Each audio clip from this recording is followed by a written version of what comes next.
Dalam keadaan sekarang, dalam keadaan pada bulan Mac tahun sudah, boleh dikatakan PKP itu perlu. Ada dua sebabnya. Yang pertama, pada waktu itu belum jelas, belum jelas bahawa pendekatan yang banyak dipakai di Asia Timur, misalnya di Jepun, di Korea, di negeri China sendiri, di Vietnam, di Laos, di Taiwan, malah di Kerala juga di selatan India. Pendekatan itu yang banyak yang cuba mengelakkan PKP, yang dalam bahasa Inggeris apa yang dikatakan stay in shelter lockdown. Langkah semacam itu dielakkan di negeri-negeri itu. Tapi mereka dapat berjaya mengawal wabak itu. Jadi pada waktu itu, pada peringkat awal, pada Mac tahun sudah, boleh dikatakan belum jelas ada cara-cara lain untuk mengawal. Malah di negeri China sendiri, kerana wabak itu sudah meluas pada akhir bulan Januari, China kenakan PKP, semacam PKP di bandaraya Wuhan dan juga di 3 provinsi di sekitarnya. Kerana Wuhan itu boleh dikatakan pusat industri di negeri China. Jadi ramai yang ulang-alik, tiap-tiap hari dan sebagainya. Jadi sempadan itu tak jelas. Jadi PKP itu dikenakan di kawasan itu. Tetapi setelah itu kita dapat lihat bahawa misalnya Korea Selatan itu berjaya mengawal keadaan tanpa PKP. Jadi kita sepatutnya belajar daripada pengalaman negeri-negeri lain yang berjaya mengawal keadaan. Jadi walaupun PKP pada peringkat awal pada bulan Mac itu perlu, apalagi kerana sudah dekat 3-4 minggu, tidak ada tindakan, sebab pada pertengahan bulan Februari, Tun Mahathir waktu masih menjadi PM ingin minta peruntukan yang lebih besar daripada Parlimen untuk membiayai usaha yang lebih kuat, terhadap wabak. Tetapi akhirnya dia dijatuhkan dan boleh dikatakan 3-4 minggu itu tidak ada apa-apa tindakan, dan itu waktu yang paling penting kerana itu bila berlakunya misalnya kluster tabligh, kluster tabligh di mana perhimpunan itu telah membawa wabak itu ke beberapa negeri lain di rantau ini, dan daripada lebih kurang 17-18 ribu orang yang hadir dalam perhimpunan besar-besaran itu beberapa hari, kita dapati bahawa lebih daripada 4,000, hampir 5,000 tidak dikesan orang itu. Orang itu tidak dapat dicari. Jadi kita dapati bahawa satu kekurangan di Malaysia ini, kita dapati tidak ada langkah dan gigih untuk membuat ujian. Ujian itu amat penting sekali, dan kita dapati bahawa kita seolah-olah ketinggalan zaman. Pada peringkat awal, cara yang banyak dipakai itu apa dinamakan dalam bahasa Inggeris PCR, di mana kita cuba cam ada atau tidaknya apa yang dikatakan antibody. Bila ada virus itu ada antibody terhadapnya.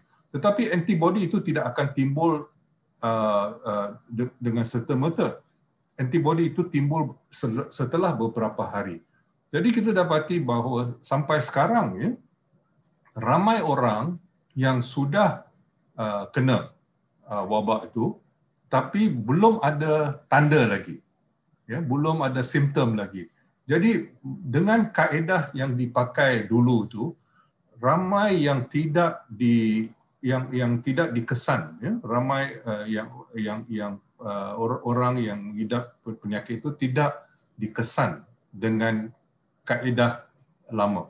Tetapi sejak beberapa bulan lalu, sekurang-kurangnya sejak Ogos lah, mungkin lebih awal pada itu, ada ujian terhadap apa yang dikatakan antigen. Antigen itu ada bersama dengan virus. Jadi kalau kena virus itu dengan sendirinya ujian itu akan dapat.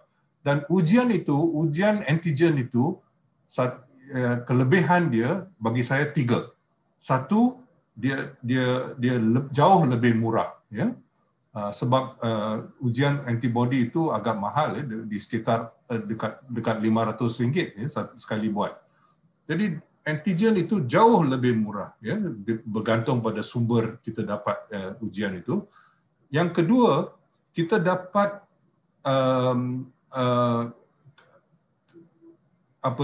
hasilnya dalam beberapa jam. Ya, kadang-kadang kurang pada 1 jam, bergantung pada ujian yang dipakai. Jadi kita dapati bahawa dengan sendirinya kita dapati bahawa tindakan terhadap orang yang sudah dijangkiti, dan juga kita dapat mengesan di mana dia dari mana dia kena dan sebagainya. Dengan PCR, kita hanya tahu beberapa hari kemudian, lebih kurang 5, 6, 7 hari kemudian, dan pada waktu itu agak sukar, ya, kita tanya pada yang pesakit itu, you ke mana dalam 5-6 hari kebelakangan ini, you kena dekat mana dan sebagainya. Agak sukar. Jadi lebih sukar untuk mengawal keadaan kalau dengan ujian yang lama. Dan jadi bagi saya, dan ini ditekankan oleh banyak orang yang lebih tahu daripada saya, ini perubahan cara kita mengesan itu sepatutnya diperkenalkan lebih kurang 6 bulan lebih awal. Dan satu kesilapan besar di Malaysia ialah kita macam burung ostrich, ya. Kita bubuh kepala di bawah pasir. Kita di Malaysia ini boleh dikatakan 1/3 dari tenaga kerja di Malaysia ini terdiri daripada orang asing. 1/3. Dan di keputusan dibuat, ya, bukan KKM, ya, bukan Kementerian Kesihatan, tapi keputusan politik dibuat, kita tak mau test mereka. Bila kita tidak cam mereka, jadi kita dapati bahawa kerana mereka hidup dalam keadaan, tinggal dalam keadaan yang ramai yang tinggal bersama, cukup rapat dan sebagainya, kita dapati bahawa wabak itu merebak di kalangan mereka. Dan apa yang berlaku di Singapura lebih kurang 7-8 bulan yang lalu telah berlaku di Malaysia, dan baru diakui baru-baru ini. Ya, jadi sepatutnya ini boleh dikatakan, kalau kita gunakan istilah bola, ya, kita masuk gol sendirilah. Ya, sepatutnya kita nak masuk gol musuh, bukan pihak lawan, bukan masuk gol sendiri. Tapi ini yang berlaku, ya, di mana kita sudah tahu bahawa ini bahaya ini wujud, tetapi kita tidak mau mengambil tindakan yang wajar. Jadi oleh kerana itu kita dapati bahawa sekarang kita dapati apa yang dikatakan gelombang yang kedua, ya. Tetapi dan boleh dikatakan bahawa tindakan yang tegas perlu. Tetapi kalau kita terus mengulangi cara kita dari dulu lagi, saya rasa kita tidak akan sampai ke mana-mana. Ini akan membawa kepada apa yang dikatakan pattern W, ya, naik turun, naik turun, naik turun. Saya rasa mereka perlu dibantu, ya. Itu saya setuju, ya. Apakah pinjaman bank itu adalah cara yang paling wajar, itu saya tidak berani nak cakap. Kalau kita tengok, ya, orang yang kerja secara harian yang seperti disebutkan saudara tadi, kebanyakan mereka ini hidup semacam kais pagi makan pagi, kais petang makan petang, ya. Mereka dapat gaji setiap minggu ataupun setiap 2 minggu, ya. Baik saja dibayar gaji, diterima gaji, terus alung akan tunggu di sana. Ya. Jadi sistem bank itu tidak kena mengena dengan nasib mereka. Tidak dapat jadi ini masalah besar. Ya, malah Along sendiri tahu bahawa dengan adanya wabak ini mereka terpaksa tukar cara-cara mereka juga. Ya, kalau tak bayar orang kena pukul. Ya, sekarang mana Along seolah-olah bermurah hati. Ya, ya, sebab kalau Along nak untung, dia mesti ada klien dia. Mesti ada orang yang pinjam daripada dia. Jadi ini masalah besar. Ya. Jadi kita, langkah-langkah yang diambil ini, setengah langkah dicadangkan kononnya untuk bantu rakyat jelata. Tetapi tidak akan sampai kepada rakyat jelata. Jadi oleh kerana itu, saya setuju dengan cadangan untuk memberi bantuan secara langsung. Ya, bantuan secara langsung. Sama ada tunai ataupun cara lain, itu satu yang boleh dipersoalkan. Saya bagi contoh, ya, di beberapa negeri lain, di Malaysia ini kita mempunyai sekolah, skim makanan tambahan di sekolah. Okey, kanak-kanak keluarga miskin dapat makanan dekat sekolah. Makanan itu sebenarnya sepatutnya banyak dibaiki, ya. Bukan nak belanja lebih, tapi apa yang dibelanjakan itu juga sepatutnya dibaiki. Sekarang kita banyak bagi kontrak kepada syarikat-syarikat gergasi, kebanyakan syarikat antarabangsa. Sepatutnya kita gunakan skim itu untuk menggalakkan petani-petani kita untuk mengeluarkan makanan-makanan yang sehat, sayur-sayuran, buah-buahan dan sebagainya. Dan juga kalau perlu, dan di Malaysia kerana kita banyak banyak mengabaikan makanan makanan yang sihat, perlu kita beli import daripada luar. Misalnya kacang soya, ya, bukan mahal sangat, tetapi memberi banyak manfaat dari segi protein, dari segi kalsium dan sebagainya. Kacang dal juga memberi banyak manfaat dan sebagainya. Jadi kita sepatutnya menggunakan duit yang ada itu untuk membantu mereka. Tapi apa yang berlaku sekarang?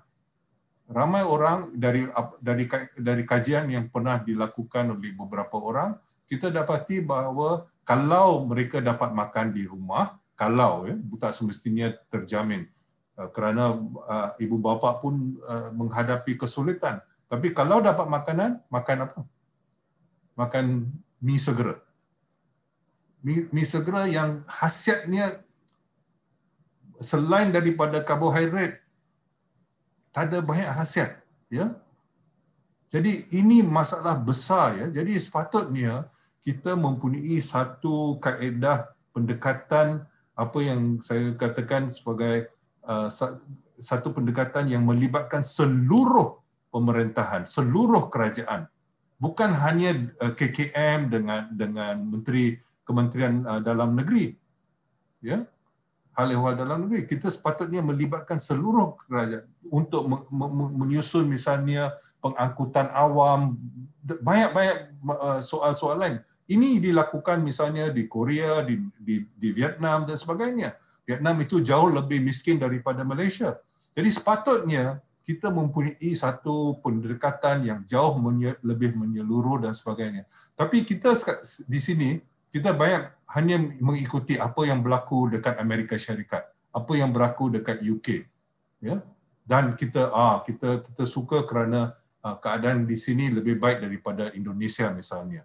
Ya? Tapi kita tak mau belajar dari Vietnam, kita tak mau belajar malah daripada negeri Thai. Ya? Kerala di India itu jauh lebih miskin daripada kita. Mereka berterima kasih kepada kita kerana virus Nipah dulu, kita yang tolong mereka mengawal keadaan di sana. Tapi kita seolah-olah hanya rujuk kepada Barat dan sebagainya, dan kita tidak, budaya kita ni dan ilmu yang ada pada kita terlalu banyaklah merujuk kepada Barat dan tidak melihat dan tak sanggup nak belajar daripada pengalaman pihak lain yang telah berjaya dan mengawal keadaan. Pada ketika itu, unjuran itu saya tidak persoalkan sangat, ya. Sebab ada banyak unjuran, ya. Masing-masing mempunyai sendiri, ya. Jadi kita boleh pilih mana sajalah kita nak, bergantung pada cerita yang kita nak bagi sampaikan, kita boleh cari unjuran yang tapi apa yang jelas, unjuran itu tidak dapat diterima akal sekarang, ya, sekarang, ya. Dan itu satu. Yang kedua, unjuran itu meramalkan pemulihan bentuk V, ya, berbentuk V. Apa yang berlaku sekarang? Kita macam W. Malah ada setengah orang kata kalau kita terus macam ini kita WWW macam World Wide Web, ya. Jadi ini sesuatu yang andaian asas ramalan itu, ya, sukar diterima akal, terutama sekali sekarang. Tapi bukan saya nak kata kerajaan menipu lah pada waktu itu, ya, sebab masing-masing boleh pilih angka-angka yang sesuai dengan apa yang nak disampaikan, ya. Jadi tapi yang sedih sekali bagi saya ada dua. Yang pertama, peruntukan yang diberi itu jauh lebih kurang daripada apa yang sepatutnya dibelanjakan. Sepatutnya dasar fiskal, ya, iaitu dasar belanjawan itu sepatutnya lawan kitaran, ya. Bila ekonomi muram, pemerintah patut belanja lebih. Bila ekonomi melambung, pemerintah sepatutnya kenakan lebih cukai, ya, lawan kitaran. Itu sepatutnya apa yang berlaku. Jadi misalnya pada tahun awal tahun 90-an, pertengahan tahun 90-an, kita dapati bahawa ekonomi melambung pada waktu itu. Kadar pertumbuhan di sekitar 8% setahun waktu itu. Apa yang berlaku? Setiap tahun kita ada lebihan belanjawan, ya, ada lebihan belanjawan. Selepas itu bila krisis kewangan itu berlaku pada tahun 97-98, ya, kita lawan kitaran. Kita belanja lebih. Tapi apa yang berlaku, kita terus belanja lebih daripada cukai yang dikenakan, lebih daripada hasil itu selama lebih pada dua dasarwasa. Sudah sejak tahun 98 kalau tak silap saya sampai sekarang. Jadi ini bertentangan sekali, ya. Kita terus pinjam. Kemudian dikenakan kononnya inilah maksimumnya, ya. Tapi bila sampai dekat maksimum, kita naikkan maksimum itu. Itu dilakukan oleh kerajaan sebelum PH dulu, ya. Jadi kita dapati bahawa kita tak serius terhadap had yang kita sendiri umumkan, ya. Jadi yang sedihnya kita tidak belanja lebih, itu penting, tetapi yang lebih menyusahkan hati ialah perbelanjaan itu tidak begitu berkesan, ya, tidak begitu ditujukan kepada matlamat tertentu, ya. Sekarang kita dapati ada banyak duit untuk belanja ini, untuk belanja itu dan sebagainya. Tetapi sepatutnya duit yang ada itu patut digunakan untuk membantu berjuta-juta rakyat yang hidup sengsara sekarang, ya. Itu yang sepatutnya diutamakan. Dan selain pada itu, kita juga patut memastikan bahawa perusahaan-perusahaan itu dapat hidup supaya bila keadaan ekonomi itu bertambah baik, mereka dapat meningkatkan operasi. Kalau mereka muflis, kalau mereka hancur, bagaimana kita nak hidupkan semula ekonomi nanti? Jadi ini adalah amat penting, ya, amat penting kita mempunyai satu sikap untuk lawan kitaran secara serius dan secara berkesan. Berkesan itu dengan memperuntukkan perbelanjaan itu kepada sasaran untuk mengutamakan dua. Satu, apa yang dikatakan prihatin, iaitu untuk membantu orang yang yang yang yang yang yang dilanda wabak ini dan kesan wabak dari segi dasar-dasar untuk melawan wabak. Dan yang kedua, kita juga patut utamakan usaha untuk memastikan bahawa pemulihan ekonomi itu boleh bermula. Sekarang kita tidak boleh menafikan sekarang mata wang ringgit ini tinggi, kuat. Mata wang ringgit kuat. Tapi apakah kerana kebijakan kerajaan? Tidak. Kerana dua perkara. Satu, kadar bunga itu rendah di negeri-negeri kaya. Jadi mereka tak boleh untung. Jadi melabur di apa yang dikatakan ekonomi-ekonomi yang muncul seperti Malaysia. Itu sebabnya banyak wang masuk. Tapi wang yang masuk bukan pelaburan. Bukan ada pelaburan untuk mewujudkan kemampuan ekonomi yang baru. Apakah dalam industri ataupun dalam perkhidmatan ataupun dalam pertanian. Sebenarnya kami telah mencadangkan cukai semacam itu dari dulu lagi. Misalnya kalau harga minyak kelapa sawit meningkat, melambung tinggi, apakah kerana kebijakan syarikat peladangan? Sudah tentu kerana faktor-faktor yang lain. Jadi sepatutnya dasar semacam itu sudah lama dikenakan dan malah dikenakan di Malaysia terhadap Petronas, tapi hanya terhadap Petronas. Jadi prinsip itu sudah lama dipersetujui dan sepatutnya dikenakan dari dulu lagi. Tapi sekarang tidak boleh dinafikan bahawa ada beberapa perusahaan yang telah berjaya dalam keadaan yang baru, dalam keadaan baru-baru ini. Misalnya kalau kita lihat sekarang, ya, sebelum pada tahun yang sudah, kita dapati syarikat di Amerika Syarikat yang telah kembang dengan pesat sekali, Amazon. Ya, Jeff Bezos menjadi orang yang terkaya di dunia. Dan sekarang siapa? Elon Musk. Ya. Syarikat syarikat teknologi perintis, ya. Jadi kita dapati bahawa sepatutnya sepatutnya dasar fiskal ini sepatutnya memainkan peranan untuk mengurangkan ketidaksamaan dalam masyarakat.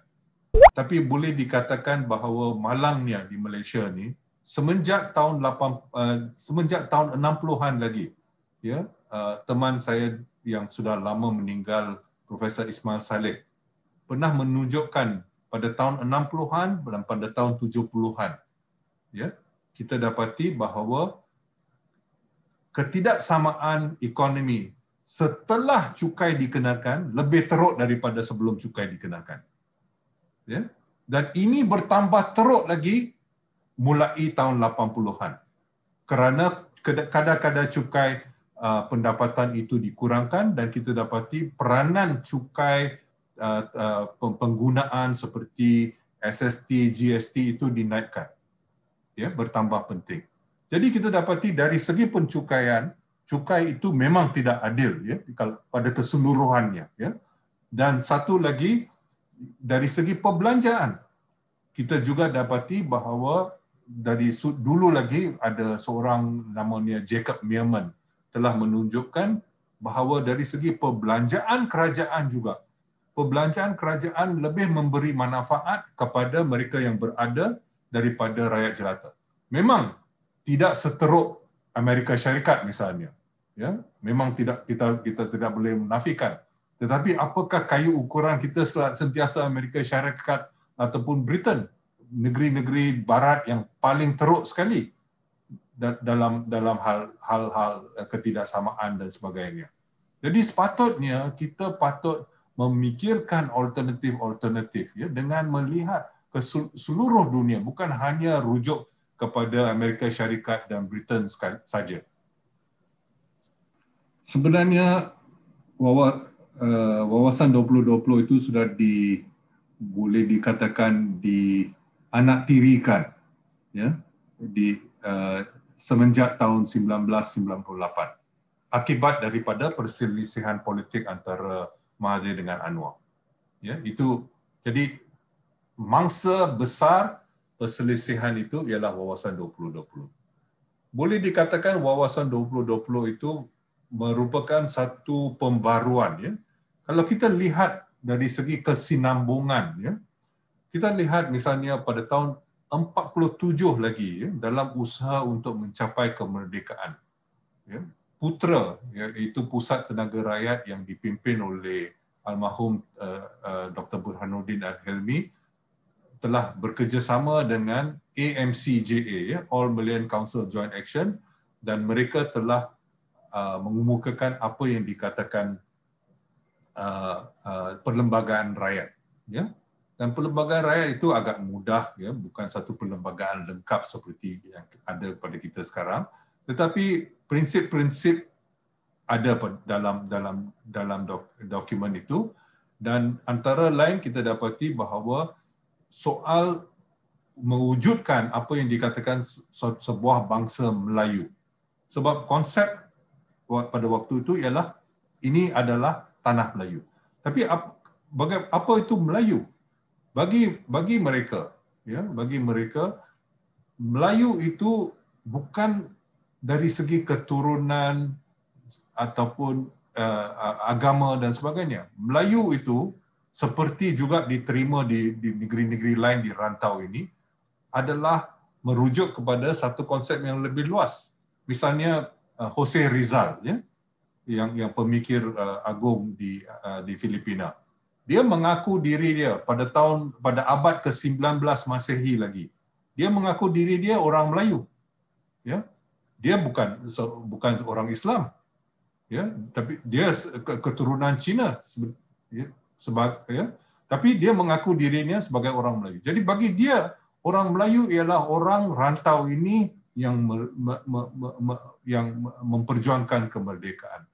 Di Indonesia misalnya, orang Melayu sebenarnya merupakan minoriti yang kecil, ya, iaitu lebih kurang mereka di Kepulauan Riau dan di selatan Pulau Sumatera, ya, yang dulu digabungkan dalam apa yang dikatakan Kesultanan Riau. Ya, akhirnya ini dirampas oleh Belanda dengan kerjasama suku Bugis, dan kita dapati bahawa akhirnya yang tinggal yang itu Singapura dengan Johor. Ya. Jadi konsep Melayu itu sebenarnya bukan satu konsep yang statik, ya, yang berubah dari sesuatu. Jadi apa yang dicadangkan dalam perlembagaan rakyat itu satu konsep yang cukup baru, dan antara yang mengarang perlembagaan rakyat itu adalah Ahmad Bustamam, ya, iaitu ayah kepada Rostam Sani, ya.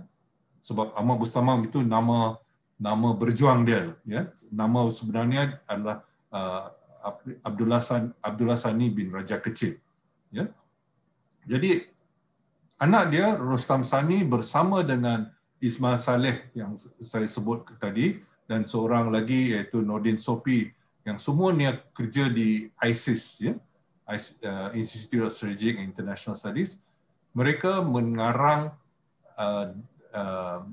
bersama dengan di bawah pimpinan Tun Mahathir mengarang ucapan wawasan 2020. Tapi bukan setakat itu saja. Bukan setakat mewujudkan satu bangsa Malaysia, tetapi juga memikirkan misalnya memajukan pemikiran secara berilmiah, ya, bukan berasaskan percayaan karut, ya. Memajukan sains dan teknologi, memajukan sikap yang terbuka dan sebagainya. Jadi kita dapati bahawa wawasan 2020 itu antara lain juga untuk mencapai satu peringkat apa yang dikatakan ekonomi yang maju. Ya, itu yang antara perkara-perkara yang diusulkan dalam wawasan 2020. Kerana wawasan 2020 peka tentang masalah-masalah yang telah timbul akibat daripada cara DEB, ya, Dasar Ekonomi Baru yang diperkenalkan pada tahun 71 telah dipergunakan oleh pihak-pihak tertentu. Jadi wawasan 2020 merupakan satu cara untuk mengatasinya. Di satu pihak ada mereka yang kata, oh ini kita mesti ada apa yang dikatakan ketuanan Melayu. Tapi wawasan 2020 ada konsep apa yang dikatakan Melayu baru, ya, Melayu baru yang mempunyai kesedaran yang lain dan sebagainya. Tapi malangnya ini semua dikhianati, ya, kalau gunakan istilah yang saya pakai dulu pada tahun 98. Ya.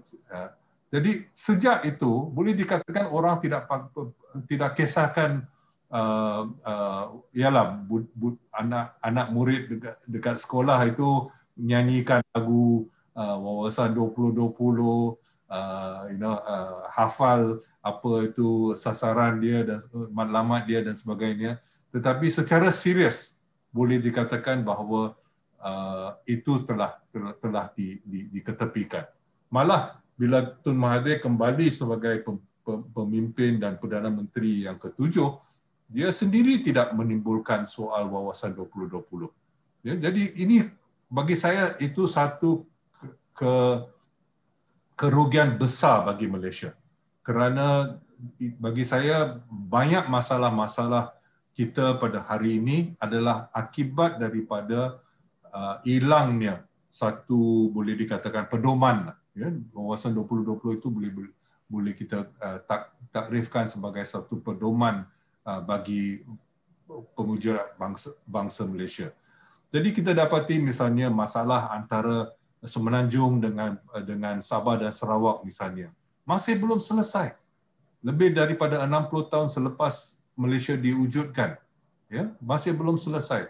Kita juga masalah-masalah lain yang masih belum selesai, ya, masalah perkauman dan sebagainya. Semua masih belum selesai kerana kita tidak mempunyai satu sikap yang lengkap dan yang menyeluruh. Tetapi satu lagi yang saya ingin tekankan di sini, dalam apa yang dikatakan model ekonomi baru Datuk Seri Najib, ya, setengah orang kata, oh, wawasan 2020 sebenarnya masih hidup dalam model ekonomi baru dan kita sudah nak capai negara taraf negara kaya.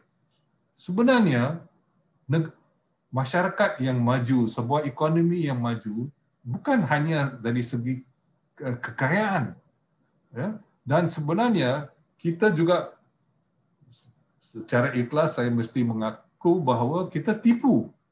Sebab kalau 1/3 daripada tenaga kerja di Malaysia ini terdiri daripada orang asing, tetapi kita tidak bagikan pendapatan nasional kita di kalangan dengan 1/3 daripada tenaga kerja, sudah tentu kita boleh sampai taraf yang tinggi sebab kita punya denominator itu dikurangkan, ya.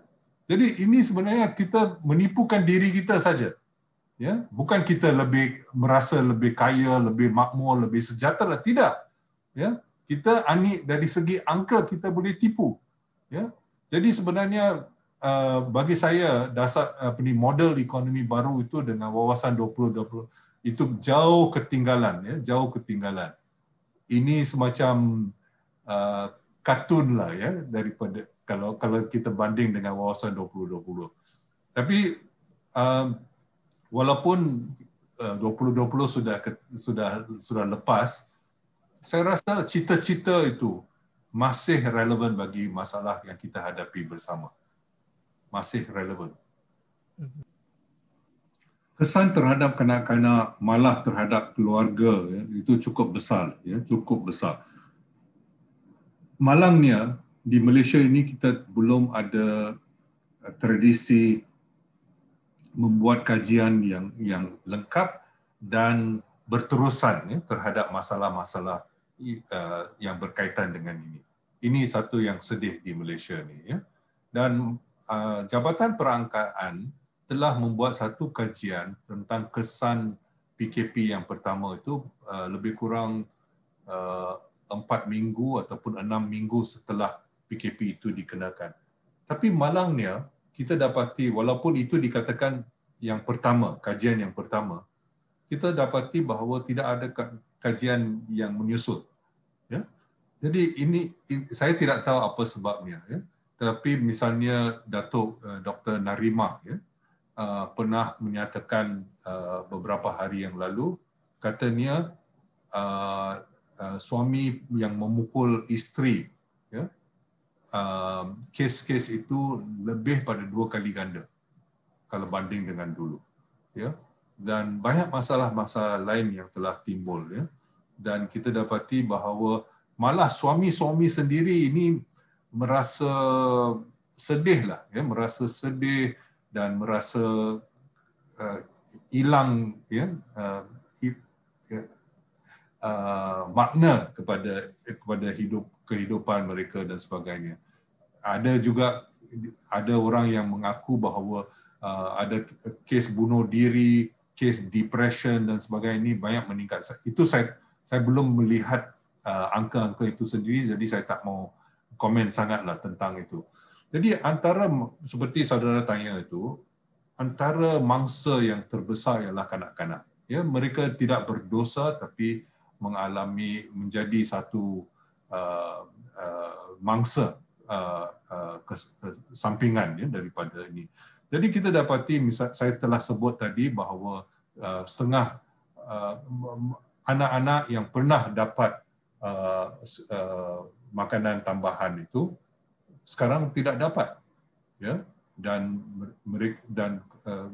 makanan mereka itu bukan hanya merosot dari segi jumlahnya, tetapi merosot dari segi khasiatnya, ya, dan itu saya rasa itu tidak boleh diterbalikkan. Dalam jangka panjang itu akan memberi kesan yang cukup besar. Dan masalah yang kita hadapi dalam hal ini sudah makin lama makin besar. Kita dapati misalnya di kalangan kaum wanita misalnya, setengah daripada kaum wanita kekurangan apa yang dikatakan besi, ya, iron dalam jadi mereka mengidap penyakit anemia, ya, akibat itu. Dan kita juga dapati bahawa ramai di Malaysia ini yang terlalu banyak makan gula dan menghadap bukan hanya diabetes tetapi banyak penyakit-penyakit lain yang berkaitan dengan diabetes, ya. Dan begitu juga ada yang terlalu banyak makan garam misalnya. Kalau orang susah, orang miskin, mereka tidak mampu nak beli ikan yang terpaksa makan ikan kering yang gunakan garam dan sebagainya, dan akibatnya terlalu banyak makan garam. Jadi kita dapati di sini di Malaysia ni, saya dulu saya sangka bahawa ada setengah penyakit itu penyakit orang kaya. Tapi kalau kita lihat kajian yang dilakukan oleh KRI baru-baru ini, kita dapati bahawa penyakit orang kaya juga lebih dialami oleh orang miskin, ya, seperti stroke, ya, dan sebagainya. Mereka yang menjadi mangsa. Jadi kita dapati bahawa semua penyakit, ya, sama ada penyakit yang menjangkit ataupun penyakit yang tidak berjangkit, ya, semua orang susah itu yang mengalami lebih banyak. Dan di kalangan dari segi pendidikan, kita dapati bahawa Malaysia terus bergantung kepada kaedah digital, ya. Sedangkan lebih daripada 90% daripada anak murid tidak mempunyai alat untuk pendidikan secara digital.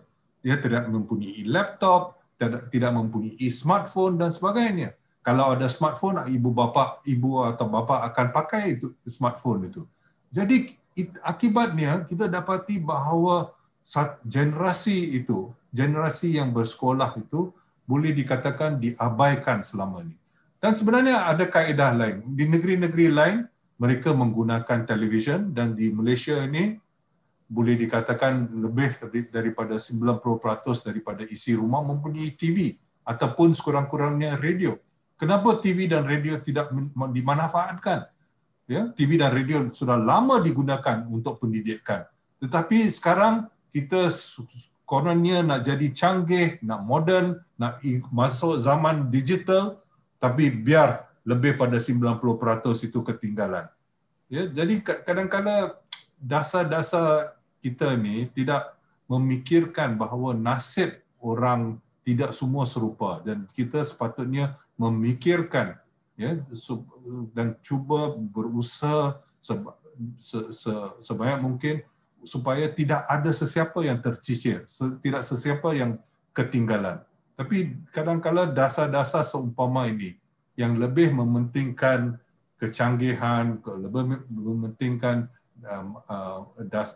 masalah yang dihadapi oleh orang berada ataupun berpengaruh, itu akibatnya kita dapati bahawa ramailah yang orang-orang susah, anak orang susah itu yang diabaikan.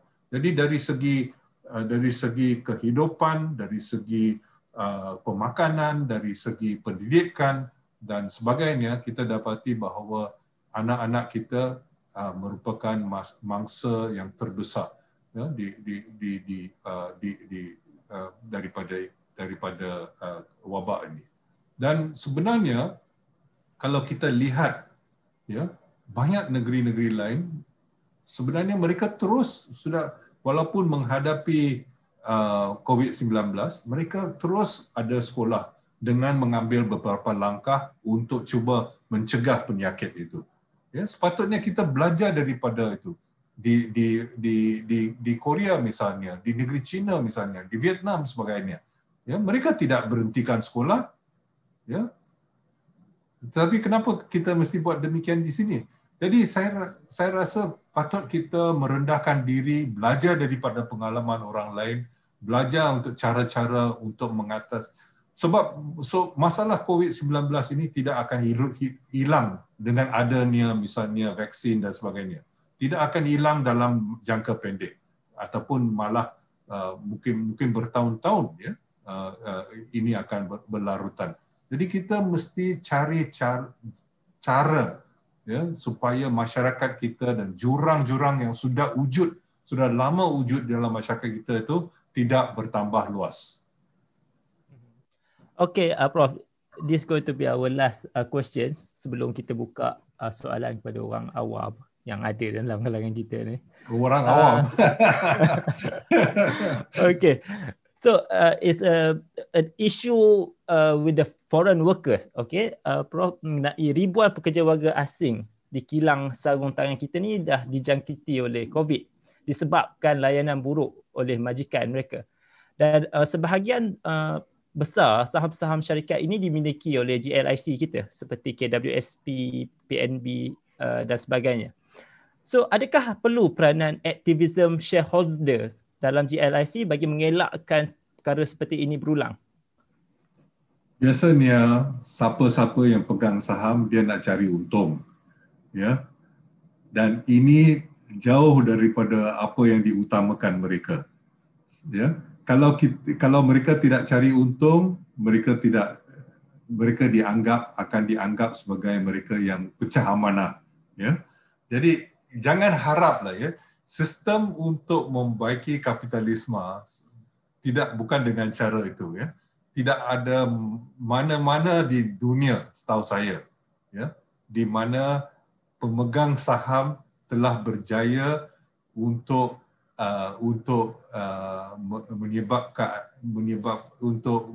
memaksa majikan untuk membaiki nasib pekerja asalkan dipaksa oleh gerakan di kalangan masyarakat biasa, di kalangan rakyat jelata, oleh kesatuan sekerja dan sebagainya. Jadi saya tidak harap ini akan berlaku. Jadi saya tidak setujulah dengan pendekatan itu. Ya. Ya, bagi saya masa sikit untuk jelaskan apa maksudnya istilah pelaburan ya. Sebenarnya pada pokoknya ada dua maksud yang berlainan ya. Ada apa yang dikatakan pelaburan portfolio ya, iaitu wang yang masuk ke Malaysia untuk membeli saham dalam Bursa Saham Kuala Lumpur misalnya, ataupun untuk membeli aset-aset kewangan ya. Itu sebenarnya bila wang masuk untuk tujuan itu tidak menambahkan kapasiti ekonomi kita. Itu hanya merupakan wang yang masuk, itu saja. Dan wang itu bergantung pada aset yang dibeli, mudah keluar, ya, terutama sekali pasaran saham. Jadi misalnya bila ekonomi melambung pada tahun 90-an, apabila ada krisis pada ujung tahun 97, wang itu keluar. Wang itu keluar dengan cepat sekali. Dan itu menyebabkan pasaran saham jatuh. Jadi kita dapati bahawa mereka yang bergantung pada pasaran saham, iaitu golongan atasan biasanya, mereka mengalami kerugian. Tapi kerana walaupun mereka hanya segelintir saja daripada masyarakat, mereka cukup berpengaruh. Saya tidak bermaksud mereka yang mempunyai sedikit saham dalam ASB ataupun sedikit caruman dalam KWSP ataupun dalam tabung haji dan sebagainya. Yang saya maksudkan yang mempunyai banyak, ya, yang mempunyai berjuta-juta ringgit aset seperti itu. Tapi kita harus jelas ya bahawa itu apa yang dikatakan pelaburan kewangan ya, atau kadang-kadang istilah dia dalam bahasa Inggeris portfolio investment ya. Kalau kita gunakan istilah portfolio, orang pun tak faham sangat dalam bahasa Melayu ya. Jadi saya lebih gunakan istilah yang bersifat kewangan.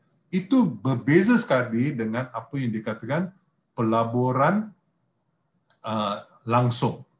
Pelaburan langsung maksudnya pelaburan di mana misalnya sebuah syarikat asing melabur di Malaysia bukan kerana sayang dengan rakyat Malaysia, kerana dia nak cari keuntungan juga ya, tapi dia melabur, dia dirikan misalnya kilang dan memberi peluang pekerjaan dan sebagainya ya. Jadi itu disebutkan pelaburan langsung. Kadang-kala istilah ini dan ukuran ini dikelirukan. Apa sebabnya? Misalnya kalaulah katakan ada sebuah syarikat yang berdaftar yang ada di pasaran saham Kuala Lumpur. Ya. Tetapi lama kelamaan sebuah syarikat misalnya daripada Singapura ataupun daripada Jepun ataupun daripada Amerika Syarikat, dia membeli sebahagian daripada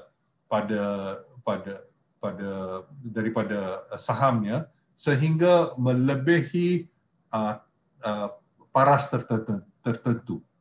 Jadi itu dianggap sebagai direct investment. Ya. Apa yang dikatakan dalam bahasa Inggeris mergers and acquisitions. Ya. Mergers and acquisitions tidak menambahkan apa-apa kapasiti baru.